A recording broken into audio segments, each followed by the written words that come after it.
During Thanksgiving dinner, my mom stood up and said loudly, "I'm giving everything I own to your brother Daniel, because you don't deserve anything, Alex." Daniel looked so pleased, thinking he'd won. We were all sitting around the table, eating turkey, mashed potatoes, and stuffing. The fireplace was crackling and glasses were clinking. It was supposed to be a nice Thanksgiving, but then my mom decided to drop her big announcement. She stared at me and then at Daniel, who was already smirking like he knew something good was coming. She said, "When I pass away, everything I own, my house, my money, all of it, will go to Daniel. Because you, Alex, don't deserve anything." The room went completely silent. Everyone was shocked. Daniel leaned back in his chair, looking proud. My mom had always treated him better than me. He was the golden child who could do no wrong, while I was always the disappointment. I couldn't believe what I was hearing. "Are you serious?" I asked, my voice shaking. She nodded with a cold smile. "You never listen to me. You never appreciate me like Daniel does." "Because I don't worship the ground you walk on," I snapped. She glared at me. "Because you're selfish and ungrateful." Some of my relatives looked uncomfortable, but my grandmother, sitting at the far end of the table, just watched everything without saying a word. Daniel finally spoke up, grinning. "Sounds fair to me. I've been here for Mom. You just ran off and did your own thing." I clenched my fists. Yeah, I moved out because staying meant being treated like garbage every day. I worked hard to build my own life and career without any help. Meanwhile, Daniel still lived at home at 38 years old, unemployed, never paying a bill. And now he's getting everything. But then my grandmother cleared her throat. Everyone looked at her. She was 94 years old but still sharp as ever. A man holding a briefcase stepped forward. It was a lawyer. My mom's smile vanished. "What do you mean?" she asked, sounding nervous. My grandmother placed her hand on the table. "You don't own this house, Margaret. You never did." I stared at my grandmother in confusion. "What do you mean she doesn't own the house?" Grandma looked at the lawyer, who pulled out a thick stack of papers. "This house and everything else you're trying to give away was never yours to give." My mother's face went pale. Daniel's smirk disappeared. "A what?" Daniel snapped. The lawyer ignored him and explained. "An irrevocable trust. That means the terms of ownership can't be changed. Margaret, you've never legally owned this house. Your mother does, and she decides who gets it." The room was completely silent. Daniel looked stunned, and my mom was frozen in shock. My grandmother smiled, just a little, like she had been waiting for this moment, "and I have already made my decision." The lawyer cleared his throat and looked at me. "According to the trust, the rightful heir of this house and everything that comes with it is Alex." I laughed out loud, not because it was funny, but because it was so unbelievable I thought I had misheard. "What?" my mother snapped. Daniel jumped up from his chair. "No, that can't be true. This is my house." The lawyer stayed calm. "Actually, no. This house was put into an unchangeable trust by your grandfather. It was never legally given to your mother. Your grandmother has always been in control, and the rules of the trust decide who gets it." Daniel was furious. "This is some sort of joke. Mom's been living here for years."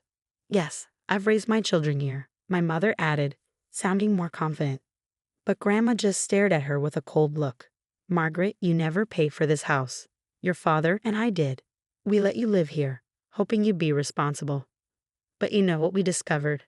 She leaned forward, her hands resting on the table. "You took out loans against this house." My stomach dropped. The whole room went silent.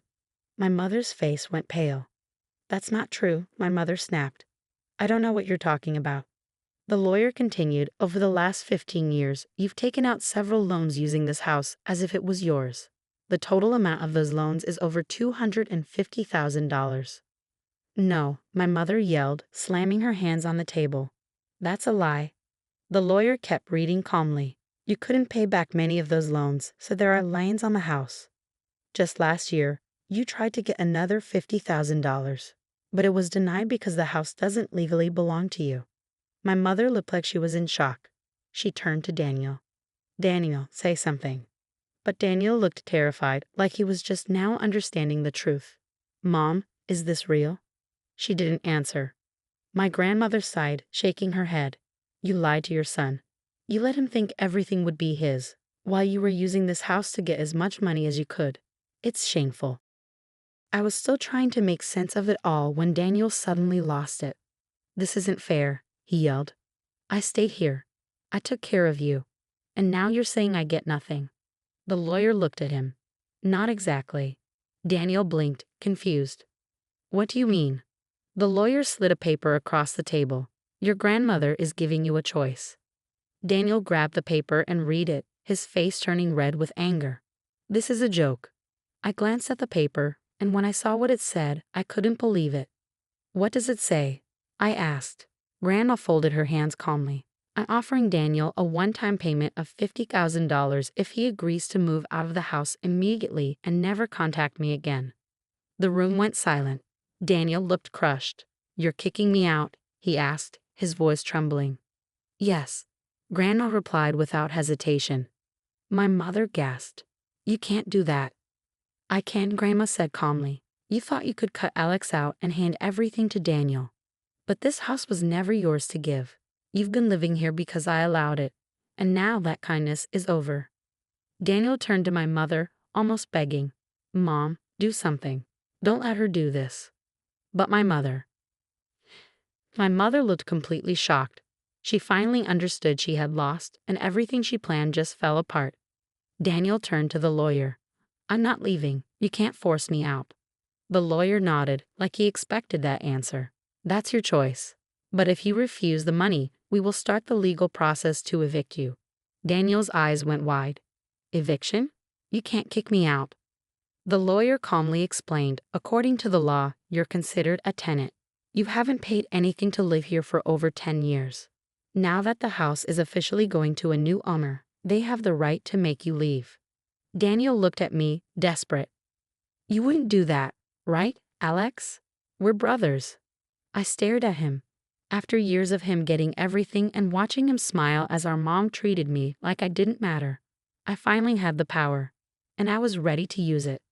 Daniel sat there breathing heavily, holding the contract so tight his knuckles turned white. My mother looked panicked, her eyes bouncing between me, the lawyer, and Grandma. She had never expected this. She thought this dinner would be her moment to humiliate me and make Daniel the winner, but she was never in control. Daniel pushed his chair back so hard it shook the table. This is justice, Grandma said calmly. Daniel turned to me, his face red and angry. This isn't fair, Alex. You don't even want this house. I've been here my whole life. I leaned back, feeling a new kind of strength. You weren't worried about fairness when Mom was trying to cut me out. This is different, Daniel yelled. No, Daniel, it's not. After years of watching him get everything handed to him, it was finally my turn. The lawyer slid another paper across the table.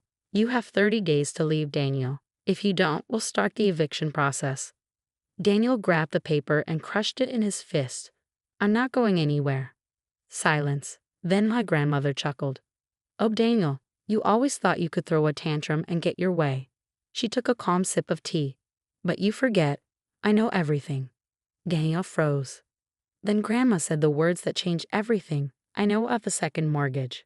Daniel went pale. My mother gasped loudly. You don't know anything, Daniel stammered. Oh, but I do, Grandma said. She placed her teacup down and looked directly at Daniel. You took out a second mortgage on this house, didn't you? That's a lie, my mother shouted. Is it? The lawyer slid another document across the table. Daniel tried to grab it, but I got it first. When I read it, my stomach dropped. Oh my God, I whispered, looking at both of them. You forged Mom's signature. Daniel's face was sweaty and nervous. Mom was supposed to own everything anyway. It didn't matter. I looked at my mother, expecting her to be furious, but she just sat there, shaking like she might faint, because she knew. She knew that once the house belonged to me, Daniel's crime became my problem. The debt would fall on me. And then I understood. Wait, I said, looking at my grandmother. You knew about this before tonight, didn't you? She smiled slightly. Of course I did. That's why I made sure the house went to you. What? Why would you do that? I asked. Because I knew what they would do to you if I didn't, Grandma said. She looked at Daniel and my mother. They would have sold this house, taken all the money, and left you with nothing.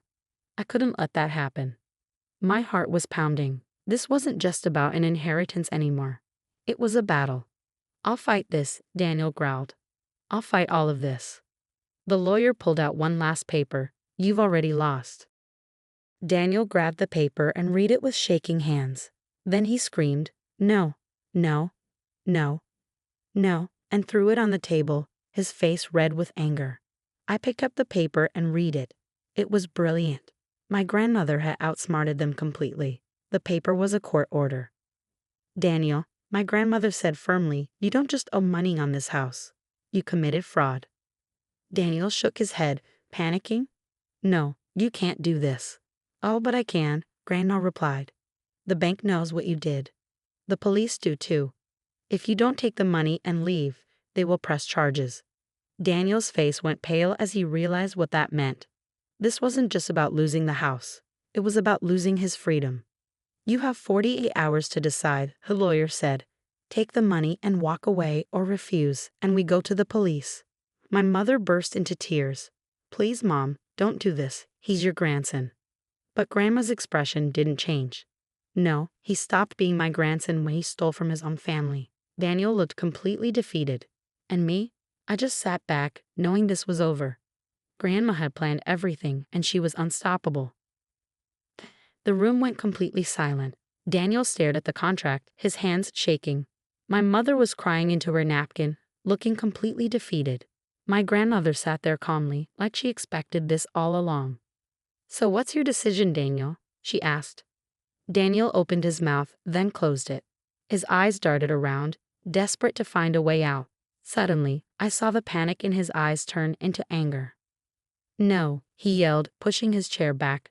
No, I'm not leaving. You can't do this to me. Before anyone could react, he grabbed the papers from the table and ripped them in half. Everyone gasped. You think you can just get rid of me? I'll destroy this house before I let you take it. Then he lost it. He lunged at me, grabbing my shirt and yanking me forward so hard my chair almost fell over. You don't deserve this. I'm the real owner, he screamed, his spit hitting my face, his grip painfully tight. Then slap. Daniel stumbled backward, holding his face. My grandmother had slapped him so hard her voice echoed through the room. Enough, she shouted. Daniel stared at her, shocked, but my grandmother stayed calm and turned to the lawyer. Call the police. Daniel's eyes went wide. What? No, wait. I'll take the money. I'll leave. It's too late, my grandmother said coldly. We could hear sirens in the distance, getting closer. Daniel turned to my mother. Mom, help me. Do something. But my mother just shook her head, tears still streaming down her face. She knew Daniel had done this to himself. 10 minutes later, the police arrived and dragged Daniel out of the house in handcuffs. He screamed, begged, and cried, but no one helped him. This isn't fair. You're ruining my life, he shouted. I stood on the porch, watching as the police pushed him into the car. No, Daniel, I said calmly. You ruined it yourself. The car door slammed shut, and the police drove away. Daniel was gone. I took a deep breath, feeling free for the first time in my life. Daniel was charged with fraud. It turned out he had forged signatures before, and the bank had been building a case against him for months. My grandmother just sped up the process, and Daniel ended up in jail. My mother tried to fight back. She screamed, cried, and begged my grandmother to change her mind. But Grandma was done. She gave my mother one last chance. You can stay in this house for 6 more months. After that, you leave, or Alex will have you evicted. My mother left in 4 months. She moved into a small apartment across town. She tried to rebuild her relationship with me. But I didn't want that. I wasn't cruel. I helped her when she needed it. But I never forgot how she treated me, and I never let her get close enough to hurt me again. In the end, I renovated the house. I fixed everything they had neglected and made it beautiful again. When it was all done, I threw a big Thanksgiving dinner and invited everyone in the family, everyone except my mother and Daniel. They didn't deserve a seat at the table. As I looked around at my home, filled with people who truly cared about me, I knew I had finally won.